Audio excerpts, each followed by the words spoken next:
Bienvenue à ce rendez-vous Focus que par facétie, je le confesse tout de suite, je voudrais nommer Focus spécial Zogang, du nom de guerre, vous entendez son exclamation en fond sonore, du nom de guerre d'un ancien mousquetaire de la parole gouvernementale du dernier magistère Kérékou. C'est un esthète de la parole, un athlète du verbe dont les offensives publiques hebdomadaires étaient couru et vécu comme des moments jouissifs, y compris dans les rangs de ses détracteurs les plus endurcis. C'est donc un artiste du verbe tombé en politique que nous recevons, mais sorti d'un très long mutisme qu'il s'est imposé sous les charges d'un management d'une importante entreprise publique, la LNB, la Loterie nationale du Bénin, pour ne pas la nommer. Gaston Zossou, merci de nous accorder le privilège de ce retour sur scène médiatique à Éric Guédénon de Canal 3 et moi. Merci beaucoup. Merci de m'accueillir. Éric, merci. C'est aussi un plaisir de vous retrouver ici sur le plateau de Focus. Nous avons un passionné du pugilat oratoire venu défendre le magistère de son leader nommé Patrice Talon, qu'il considère avec une admiration quasi dévote qu'il est une providence pour le Bénin et dont il faut poursuivre la dynamique. Nous aurons à lui opposer. Cependant, en toute lucidité, détachement, neutralité journalistique oblige, les critiques et détestations des détracteurs opposants du style et de la gouvernance Talon. Alors, face à l'actualité, Gaston Zossou, en taloniste irréductible, c'est à vous tout de suite. Merci à vous, Osias Sonvou. Avec notre invité, justement, on fera le tour de l'actualité. On verra l'appréciation de notre invité, n'est-ce pas, sur la gouvernance du président Patrice Talon. On parlera de la tournée gouvernementale, de reddition de comptes. On fera, bien entendu, un tour sur les grands chantiers, les grandes actions du gouvernement. Et puis, nous aurons également d'autres questions. Alors, Monsieur Gaston Zossou, merci vraiment de votre disponibilité à répondre à nos questions. Il y a quelques jours en arrière, le gouvernement s'est lancé dans une tournée de reddition de comptes. Monsieur Gaston Zossou, pour un gouvernement qui dit ne pas faire dans le populisme, dans le culte de la personnalité, est-ce que nous n'y sommes pas finalement? Merci beaucoup. Tout est bon dans le bon dosage. Tout est bon dans le bon dosage. Dans le fond, les populations sont les employeurs du gouvernement. À travers leur civisme, leur appartenance à la communauté et à travers leurs impôts à tous sans exception, les personnes qui composent la communauté envoient comme le gouvernement en mission à leur service et il n'y a rien d'étrange à constater que les personnes qui ont été mandatées pour agir pour le compte de la communauté lui rendent compte. L'essentiel est de le faire de façon parcimonieuse, de ne pas les envahir tous les week-ends, de ne pas s'imposer de dire merci à toutes les nominations de cadres et de positions au poste politique.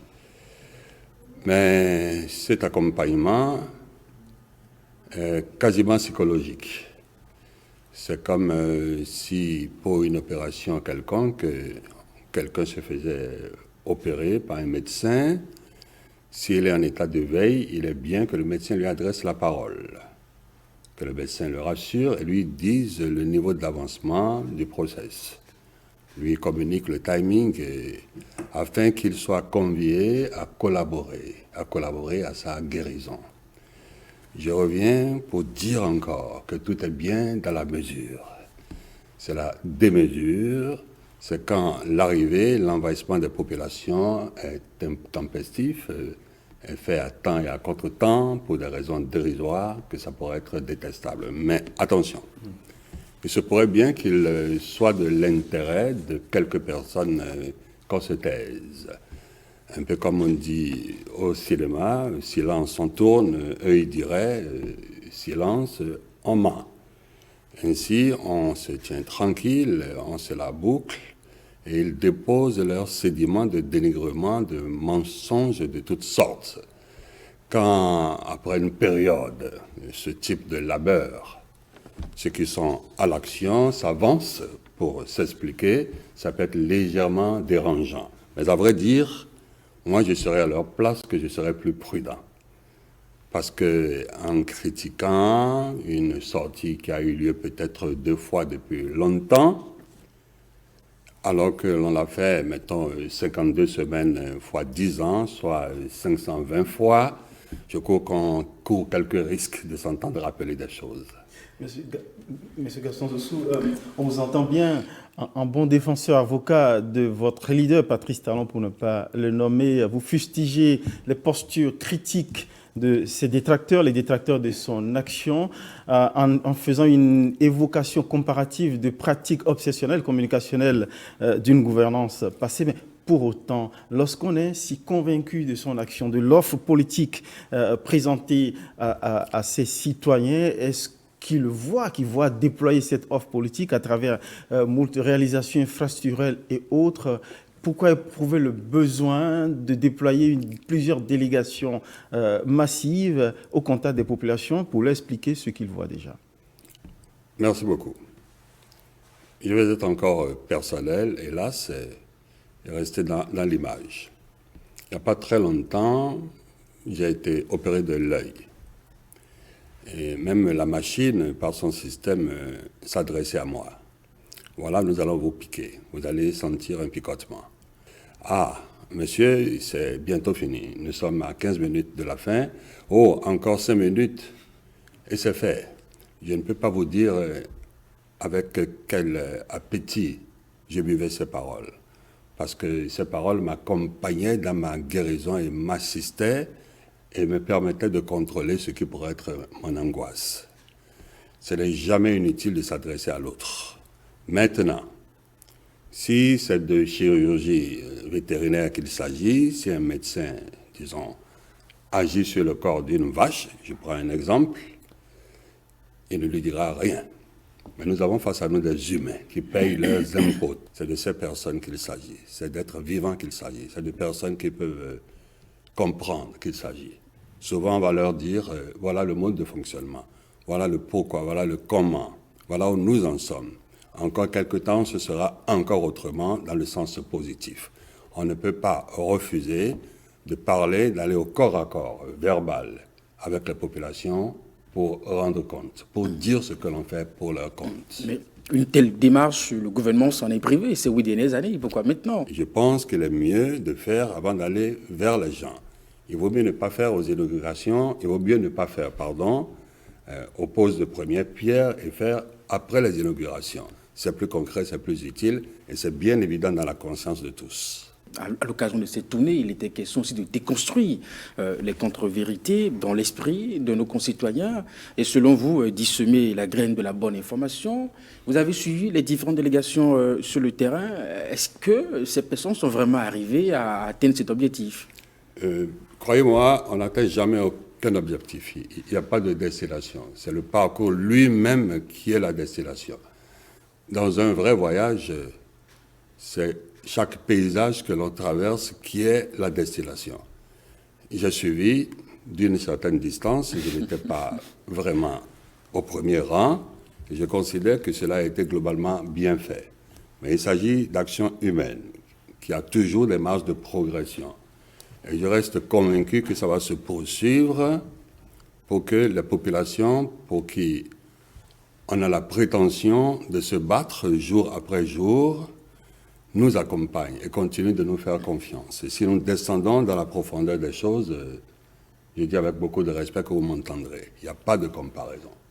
Les détracteurs de ce déploiement communicationnel à travers ce que le gouvernement a convenu d'appeler tournée de reddition de comptes aux populations, même si c'est légitime en tant que gouvernant devant rendre compte justement de la gestion de l'utilisation faite du déni de la contribution du citoyen justement à celui-ci, vos détracteurs vous opposent les moyens de l'État qui ont été déployés dans une opération de communication trop onéreuse à leurs yeux, alors qu'il aurait suffi de se contenter de l'office du porte-parole porté par Wilfrid Léon Goumbédi et cette déclinaison en langue nationale. Que répondez-vous à ce plaidoyer pour une utilisation raisonnable des deniers publics, justement? Moi, je suis convaincu que la communication de l'actuelle gouvernance est parcimonieuse. Elle est même très parcimonieuse. Si j'en avais l'autorité, je dirais qu'on devrait en mettre davantage. Il n'y a rien de plus important que d'être en harmonie avec la personne avec qui vous agissez et pour le compte de qui vous agissez. J'en ai donné des exemples. Il semble que je devrais en donner davantage. Mais croyez-moi, ce qui se fait là, c'est juste le bon dosage. C'est juste le bon dosage. Dire ce que l'on fait. Alors, j'ai vu les images de l'hôpital de référence, seulement hier. Le chic. J'ai vu. J'ai regardé. Et qu'est-ce qui m'a effrayé? Ce qui m'a effrayé, c'est l'entretien. Comment on fait? Le défi de l'entretien. Ah, le défi de l'entretien. C'est inouï. J'ai eu peur. J'ai vu aussi les images des nouvelles infrastructures marchandes, les marchés. Ce qui m'a effrayé, c'est l'entretien. Comment la netteté, la propreté dure dans le temps. Comment je fais pour qu'il n'y ait pas un brin de salissure dans cet hôpital-là. Et qu'est-ce qui me rassure, moi? Quand quelqu'un vient vers moi et me fait une promesse de quelque chose, dans l'hypothèse où c'est possible, je regarde comment il a tenu ses promesses antérieures. Alors, chers amis, ne nous dérangeons pas. Quand chacun, après cette émission, va rentrer chez soi, il fera attention aux états de nos routes, de notre nouvelle voirie.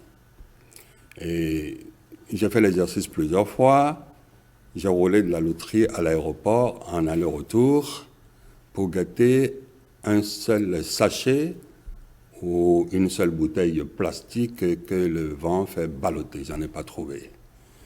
Deuxième chose, j'ai écarquillé les yeux pour essayer de voir juste des grains de sable qui pourraient avoir une épaisseur d'1 millimètre parce qu'entassés, j'en ai pas vu. Et j'ai essayé de ne pas me contenter de ce que je voyais, mais d'essayer de voir ce qui est derrière ce que je voyais, ce qui est à la base de l'avènement de ce que je voyais. Et je suis convaincu que quelqu'un a été appelé dans un marché et s'est engagé, contre rémunération, à nettoyer une artère précise. Et que cette personne a recruté des jeunes gens, a fait des chefs d'équipe, s'est procuré des outils de nettoyage, a recruté des personnes pour le contact direct avec le travail, et qu'un autre, avant que nous nous réveillions, est peut-être passé à 2 roues pour s'assurer que c'est net. Qu'est-ce qu'il y avait dans le passé en cette matière? Le sable sur nos routes s'entassait et avait une épaisseur suffisante pour que les mauvaises herbes prennent racine, pour que les mauvaises herbes poussent sur le goudron. Quand on a été dans cet état de choses, le mot il est vilain, primitif, et qu'on est en train de percevoir la lueur timide, l'arrivée, même en silhouette fine, du progrès, de la netteté, il semble qu'on a un gros appétit de voir tout ceci se poursuivre. C'est possible. Alors, Éric Guédénon avait évoqué, quand il interrogeait la pertinence, en tout cas le timing de ce déploiement communicationnel, interrogeait le moment, l'opportunité du moment. Question, on va venir les élections. 2026 n'est pas loin, si loin mais si proche. Est-ce que ceci ne dit pas aussi une stratégie préélectorale en déploiement? Je sais que je ne suis pas autorisé à vous poser des questions, mais... Absolument. Ça vous brûle. Non, quel devrait être le mode opératoire? Je célèbre la pose de la première pierre où je fais remarquer la mise en service d'une infrastructure, d'un équipement, d'un bien. On le voit, nous sommes dans un contexte où on a d'abord agi. Le souci, c'est d'expliquer aux citoyens non seulement l'usage du denier, mais la clé qui aurait permis de réussir les performances qui sont sous nos yeux. Et bien sûr, et de lui confier, non pas seulement à son corps, mais à son esprit, ce qui a été fait. Et pourtant, selon c'était les observateurs, plutôt que d'expliquer, on a eu le sentiment que les membres du gouvernement ont créé d'autres polémiques qu'il ne fallait peut-être pas, à mon sens, notamment sur quelques propos. Je donne un exemple. Le ministre Modeste Kirikou, Patrice Talon, a fait plus que tous les présidents que nous avons connus de 1960. Est-ce que ce n'est pas trop prétentieux? Vous savez... C'est peut-être aussi une injure à l'action gouvernementale à laquelle vous aviez participé. Alors, je ne l'accueille pas pour... Que vous avez défendu. Je ne l'accueille pas comme une insulte, mais comme de l'autocritique honnête, de grande honnêteté et de noblesse. Il fait une comparaison. Et si vous m'en donnez l'occasion, je dirais exactement la même chose, mais avec mes mots à moi. J'ai connu plusieurs temps politiques. J'affirme qu'il n'y avait jamais rien eu en termes de mise en place pour l'efficacité, en termes de bonnes intentions pour mettre notre pays sur les turboréacteurs de son décollage. Il n'y avait rien eu, ni de semblable, ni de ressemblant, ni même d'approchant. Il ne s'agit pas de progrès ou de progression, il s'agit de changement de nature de choses. Il s'agit même de changement de l'esprit des hommes et des femmes qui font ce pays. Et ce que nous avons sur les yeux, même si des personnes s'amusent au déni, dont je suis sûr qu'elles guériront dans un futur proche, est une occasion en or. Il se joue quelque chose. On décolle ou ne décolle pas. Nous avons atteint en aéronautique au décollage ce qu'on appelle la vitesse de décision, la V1. On met les gaz, on ouvre les ailes et on raconte 2 continents. On parle du continent du désastre, du désordre, de la misère assumée et regardée comme une fatalité, à l'action vivace, pour aller au corps à corps avec les problèmes et les régler. Et j'ai 1 million d'exemples à donner. Et tous seront concrets et vérifiables. Selon vous, qu'est-ce que Patrice Talon a réussi à faire en 8 ans? Qu'est-ce qui vous impressionne le plus? Absolument. Les projets infrastructurels de route, asphaltage, les centres de construction de grands centres de santé, vous l'avez évoqué, chic, le dernier joyau en date, les marchés modernes, vous les avez aussi évoqués?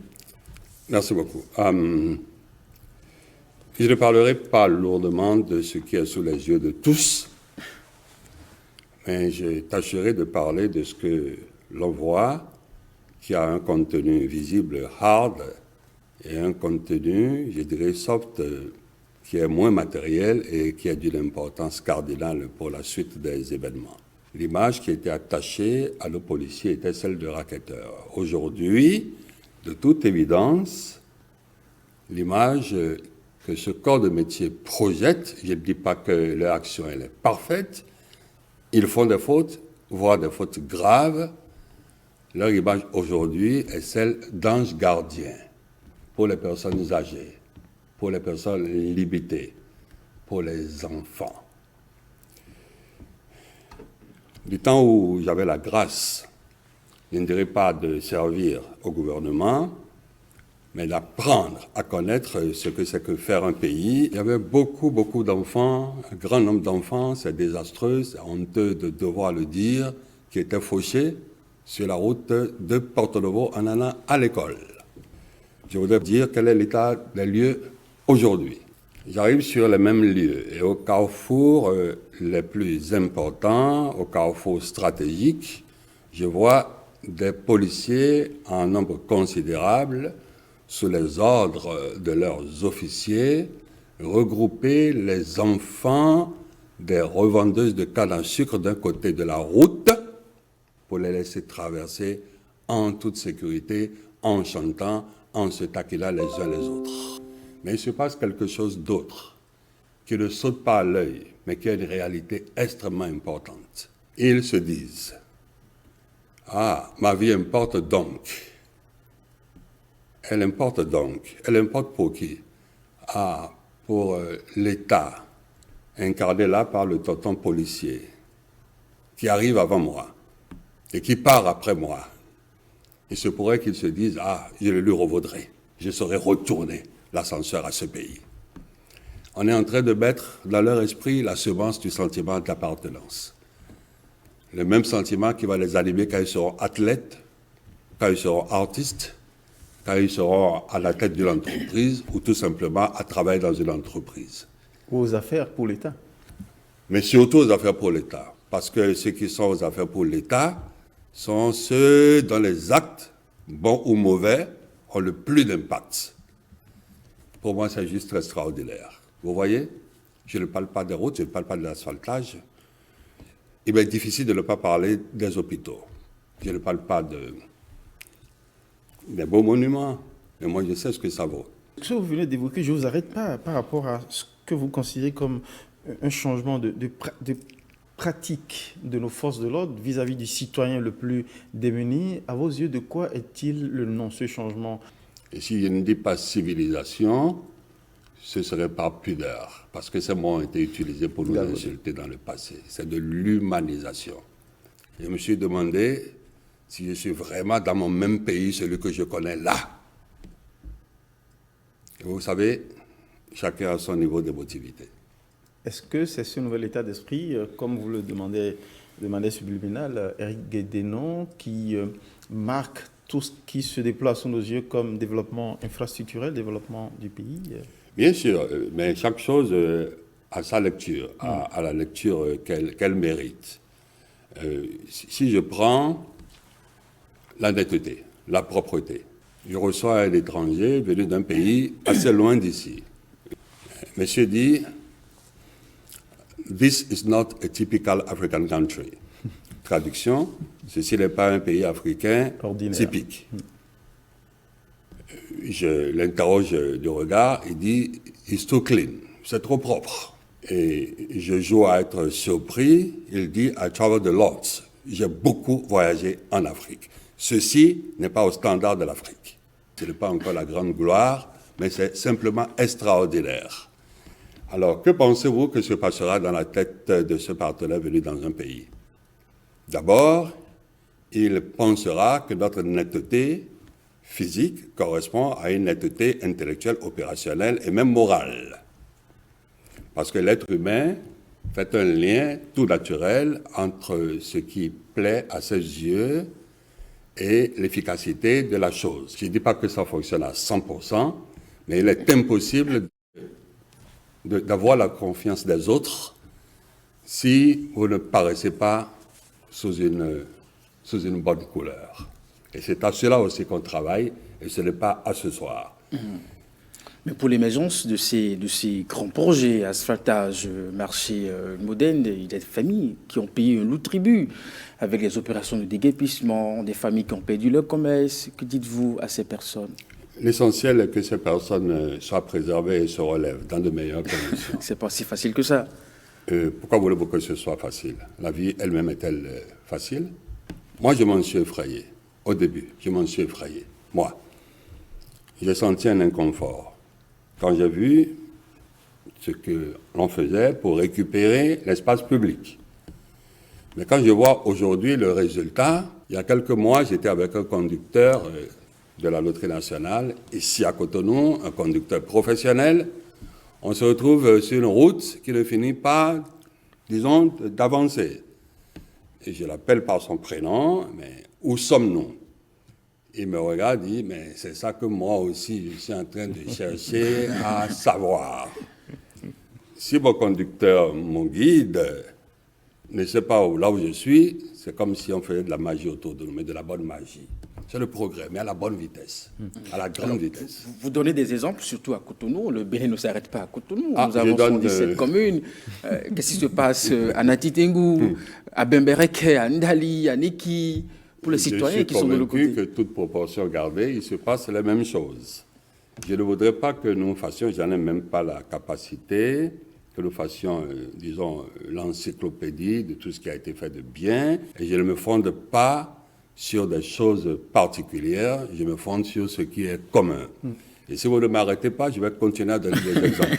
Je présume que vous ne voulez pas nous convier à une fixation sur la magnificence des réalisations pour éteindre notre lucidité à faire émerger les complaintes de nos citoyens qui considèrent, je vais reprendre le mot de Eric sur la complainte sociale, d'une autre façon. Il y a une critique qui est formulée sur les grandes prouesses infrastructurelles de développement du pays, quoique légitime, par rapport au prix social payé. Cette complainte de « nous avons faim ». Et ça fait écho à ce propos de Monseigneur Gagné qui considère que le premier d'entre nous, il aime bien le pays, mais peut-être pas suffisamment les habitants, de sorte qu'il veut construire un paradis où les populations sont un peu fragilisées au plan social. Que répondez-vous à cela? Quelle est votre lecture, votre regard? Si vous permettez, Une personne de mon cadre de travail a partagé avec moi ceci. Ma propre mère, qui habite avec moi, est vendeuse de denrées alimentaires, de farine de maïs, de farine de cossette d'igname, de farine de gari, et que dans le quartier, à minuit, les clientes viennent frapper. Et quand on la sort de son sommeil, elle, passablement irritée, interpelle la cliente, « Mais pourquoi viens-tu si tard ?» Et elle répond, « C'est seulement maintenant que papa est rentré de la ville. Il est allé faire la guerre d'un jour pour le repas d'une nuit. » Ah, nous qui avons le repas, on devait trembler à l'idée de l'avoir tout seul et même d'avoir la capacité de choisir sur un menu.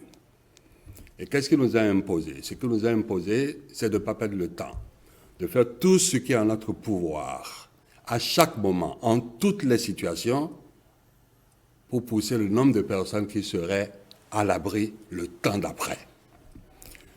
La faute, voire le crime, n'est pas de coexister avec le mal, mais de le regarder les bras ballants, ou même de faire son beurre sur le mal. Si quelqu'un ne reconnaît pas aujourd'hui qu'il y a de vraies difficultés pour vivre dans ce pays, son attitude serait détestable. Et je ne serais pas d'accord avec lui. Mais ce mal qui est là, est-ce qu'on y travaille? Est-ce qu'il y a des offres de solutions qui rassurent, qui disent, non pas de la bouche, mais de l'action, que demain sera assurément meilleur? Parce qu'en fait, quand on dit la vie est chère, les denrées ne sont pas chères intrinsèquement. Elles sont chères en rapport avec la faiblesse des poches, en rapport avec le pouvoir d'achat, en rapport avec le sous-emploi, en rapport avec le chômage. On doit travailler sur les deux tableaux, rendre les denrées disponibles en bonne quantité d'un côté et donner à chacun, sans exception, les moyens d'aller au marché de façon sereine. Il est bien de faire un pays où nous pouvons regarder la vie de façon sereine. Attention, ce ne sera jamais un paradis terrestre. Il y aura toujours des poches de souffrance. Mais ce qui est interdit, c'est d'entrer en contemplation, surtout quand on est responsable du mal. Mais la problématique, c'est comment expliquer justement aux Béninois qui sont convaincus justement que c'est la façon de gouverner de Patrice Talon qui les affame, que les raisons sont ailleurs. En tout cas, nous avons entendu les syndicalistes dans la rue estimer que Patrice Talon les affame. Vous savez, il y a une différence, de mon point de vue, entre les travailleurs qui revendiquent et qui s'expriment à leur manière, de façon authentique, par eux-mêmes, et la machine à fabriquer de l'intoxication des adversaires politiques. Moi, je voudrais faire la différence, puisque je considère que certaines choses sont dites qui ne pourraient pas sortir de la bouche de personnes qui font un usage, ne serait-ce que moyen, de la grâce que Dieu nous a faite en nous donnant la tête. J'ai entendu des choses aussi effroyables que on ne mange pas les routes. Oui. Vous pensez qu'il est utile de s'engager à expliquer que cette formule est un chef-d'œuvre de bêtises? On ne mange pas les routes, on les mange de très bon appétit. Il n'y a rien de plus succulent. Quelqu'un a dit, depuis plusieurs décennies, les routes de développement passent par la route. C'est comme si on disait qu'il n'est pas bien que nous ayons dans notre corps des vaisseaux sanguins, des artères, des veines, des capillaires pour transporter le sang. Quelle est la valeur réelle d'un kilo de manioc en bordure d'un champ, à Banté, à Lalo, si ce n'est pas peut-être 4 francs ou 3 francs CFA? C'est quand, par une route, on l'a transporté de son lieu de production à la ville, qui est consommateur, qui est consommatrice de denrées et qui est solvable, que ça prend de la valeur, que ça devient 15 francs, voire 25 francs. Donc la route est un moyen sûr pour faire de la plus-value à tous les instants, naturellement, en la transportant, cette denrée, dans la bonne direction, du lieu de production au lieu de consommation solvable, qui peut payer. Vous avez considéré... Vous avez considéré, on comprend bien les enjeux économiques qui sont attachés au développement des infrastructures routières. Cela frappe dans le coin du bon sens. Est-ce que la cherté liée au coût du maïs est liée au fait qu'on n'en produit pas assez, plutôt que d'invoquer les arguments qui font sourire du coin? Merci beaucoup. Selon mes informations, on en a produit beaucoup en cette année. Je crois 2 fois le besoin intérieur du pays. Mais cet état de choses a suscité l'intérêt de pays voisins, au nord de notre territoire et à l'est de notre territoire. Il est aussi vrai que nous importons des protéines, nous importons nos poulets, nous importons nos œufs.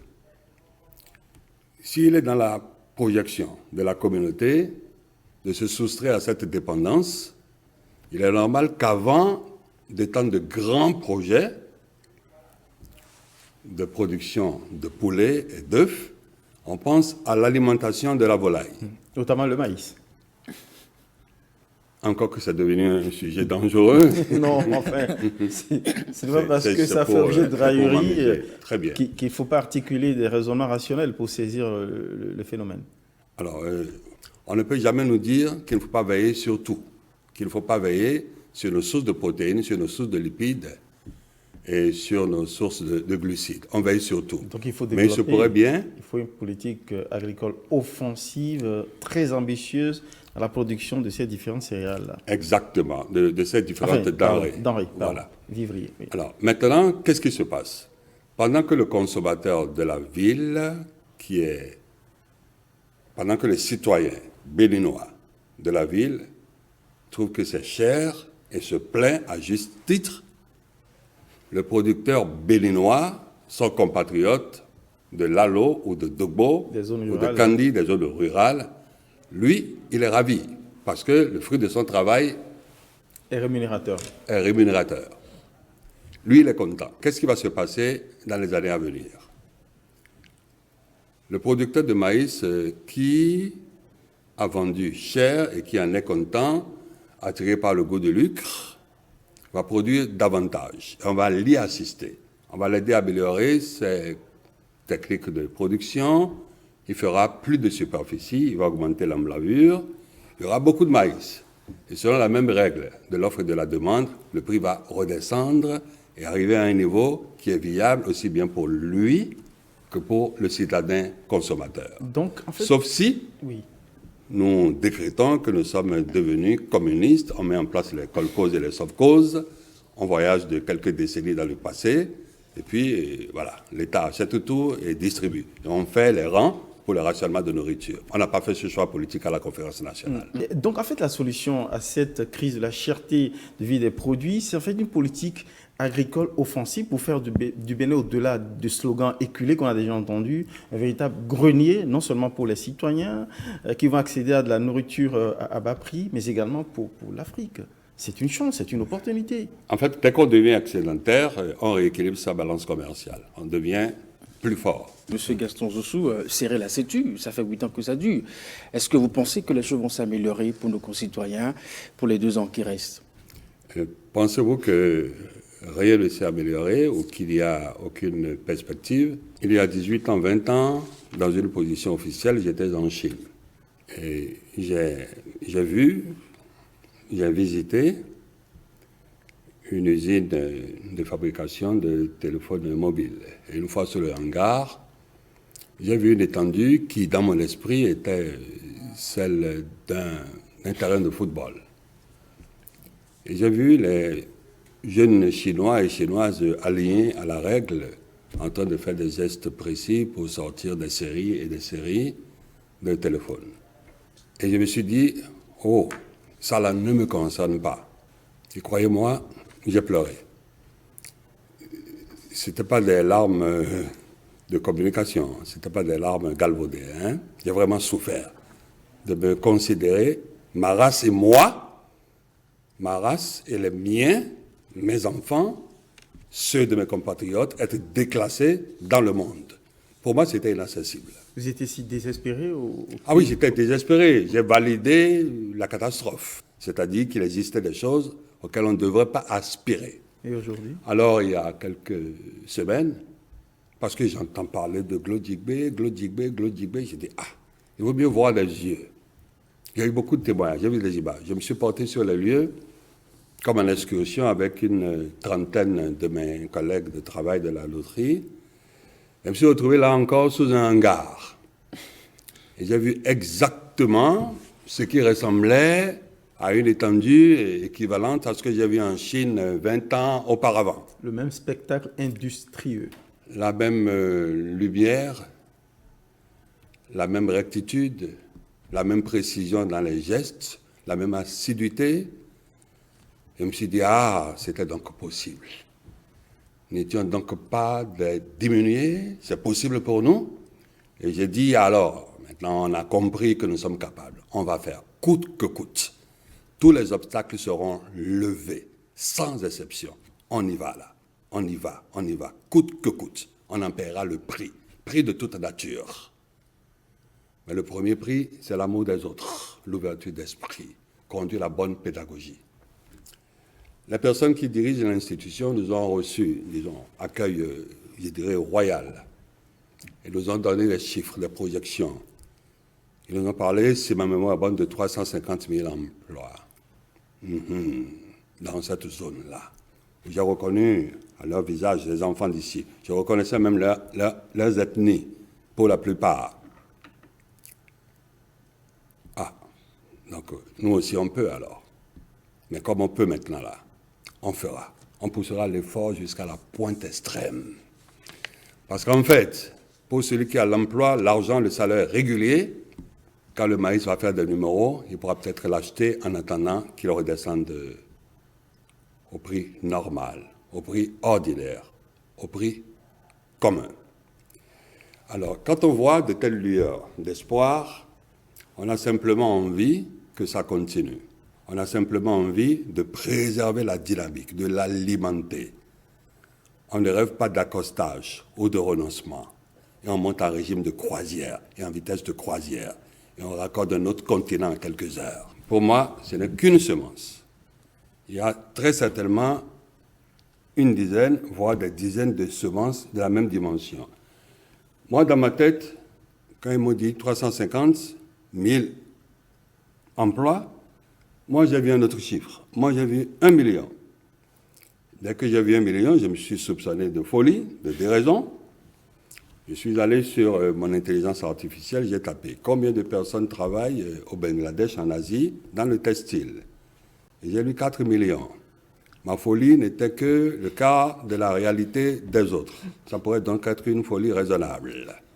Dès lors que c'est une folie raisonnable, je vous invite déjà, vos compatriotes, les deux, qui sont à la portée de ma bouche, de venir avec nous dans notre folie. Glodjigbe, dans l'esprit ambitieux de Zogang, ou voilà, affectueusement, ou sous Gaston, un potentiel créatif énorme d'emploi, mais il y a toujours aussi cette question, à tout le moins critique ou tout au moins prudente, à la hauteur de l'espérance sociale, des revenus. On craint aussi le dumping social au plan des salaires. Vous savez, je crois qu'il faut commencer.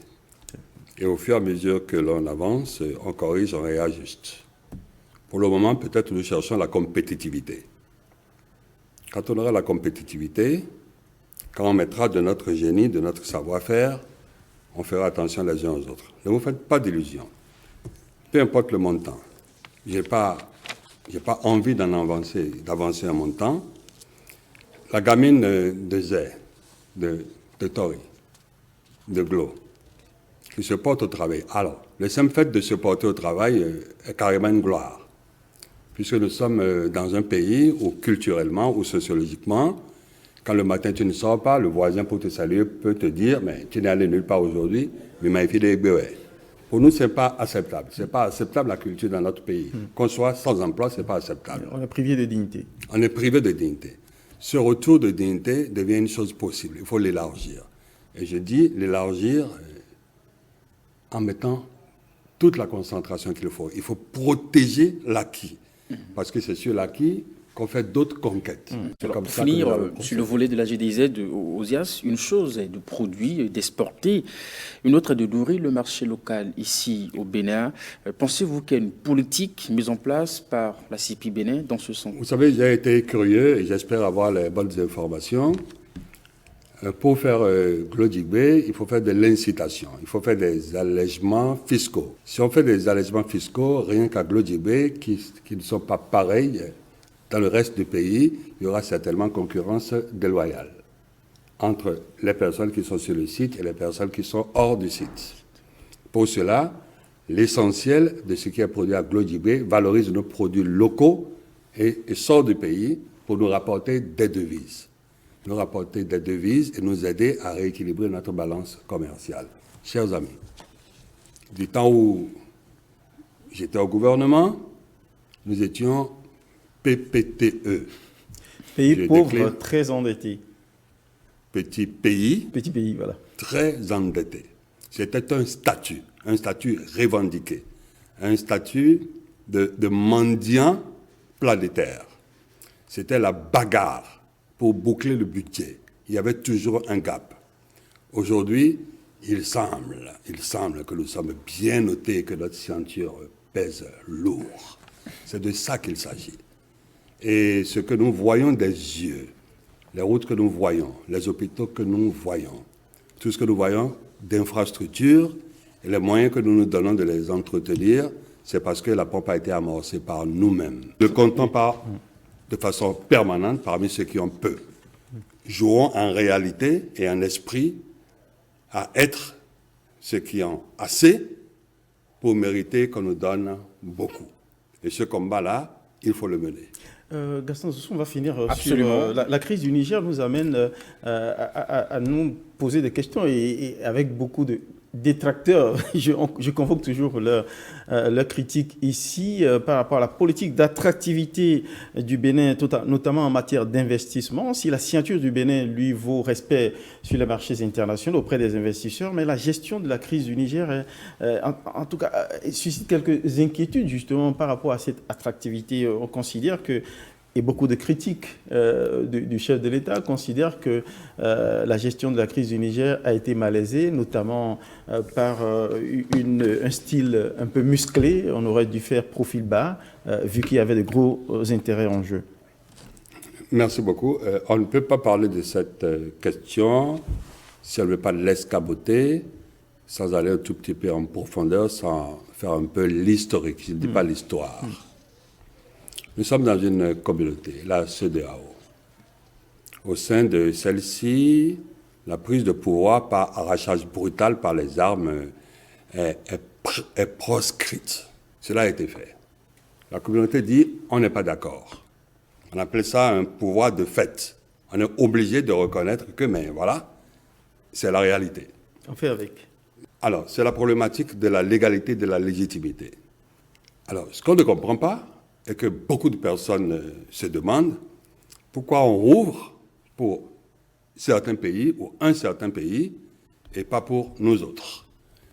J'ai entendu dire qu'une grande revue, qu'une revue panafricaine a titré « Un coup d'État au centre de pétrole ». Ce que nos frères, à travers leur pouvoir de fait, voudrait nous imposer, c'est une situation que légalement on appellerait une frontière unidirectionnelle. C'est-à-dire, on peut quitter un côté et aller de l'autre côté, mais on ne peut pas quitter cet autre côté pour aller dans l'autre côté. Frontière unidirectionnelle. C'est une situation d'illégalité, de brimade, de soumission, d'écrasement de l'autre. Je lui connais de pareil que les frontières, mais à l'intérieur d'un même pays, de l'apartheid en Afrique du Sud, où le noir ne pouvait pas aller dans les cités des blancs, mais où les blancs pouvaient faire le chemin inverse sans passe, vers les townships. Eux pouvaient venir.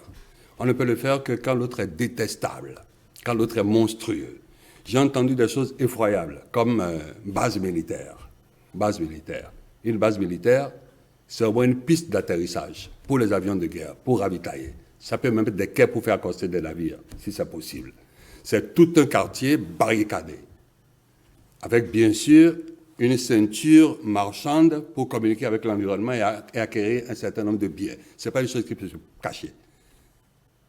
Base militaire, c'est un mensonge d'État. Mais ce n'est pas le plus dramatique dans cette affaire. Vous rejetez ces accusations des autorités du Niger? Bon, je ne le rejette pas, c'est le bon sens qui le rejette.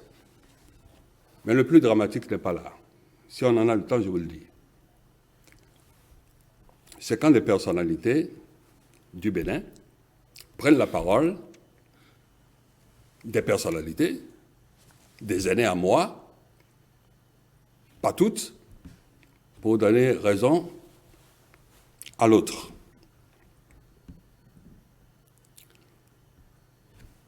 Dans notre culture à nous autres, c'est un interdit majeur. On ne passe pas l'arme, même l'arme de la parole, par-dessus la palissade pour la remettre à l'ennemi, pour attaquer votre propre maison. C'est le crime le plus immonde. Il n'y a rien de plus détestable.